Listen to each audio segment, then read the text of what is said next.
নমস্কার। পতাকার 5 রং, কবি সুকান্ত আচার্য। বলো তো দেখি, পতাকায় মোদের কয়টি রং আছে? শিক্ষক এসে শুধালেন হেসে দ্বিতীয় শ্রেণীর কাছে। একসাথে মিলে সব ছেলে বলে চিৎকার করে জোরে, 3টি বর্ণ রয়েছে রাঙানো জাতীয় পতাকা জুড়ে। শ্রেণীর পেছনে বেঞ্চের কোণে শিশু ছিল এক বসে। পতাকার মাঝে 5 রং আছে, বলল সে মৃদু ভাষে।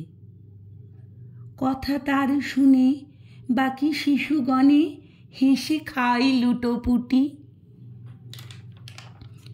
শিক্ষক রেগে বলেন হেঁকে, বোঝাও কি করে 5টি? মাথা নিচু করে ভয়ার্ত স্বরে সরল শিশুটি বলে, ওপরে গেরুয়া, মাঝখানে সাদা, সবুজ আছে তার তলে। আর আছে আঁকা গোলাকার চাকা, নীল রং আছে এতে। শিক্ষক বলে, এটিকে ধরলে তবুও হচ্ছে 4টে। অবোধ শিশুটি বলল তখন, রং আছে আরো 1।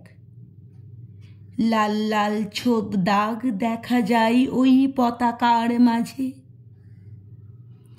বাবাকে যখন আনলে ওরা কফিনের ঢাকা খুলে, জড়ানো রয়েছে দেহখানা তার পতাকার ফুলে।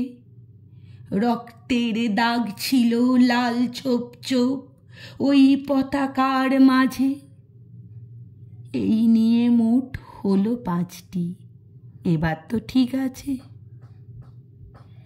সরল শিশুটির জবাবখানি কাঁপিয়ে দিল বুক।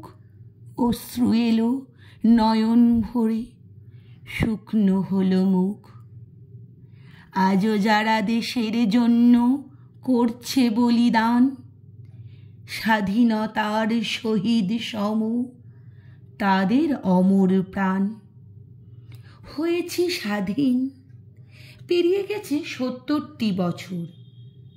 দেশ বাঁচাতে যাচ্ছে যে প্রাণ, রাখছি কি তার খবর?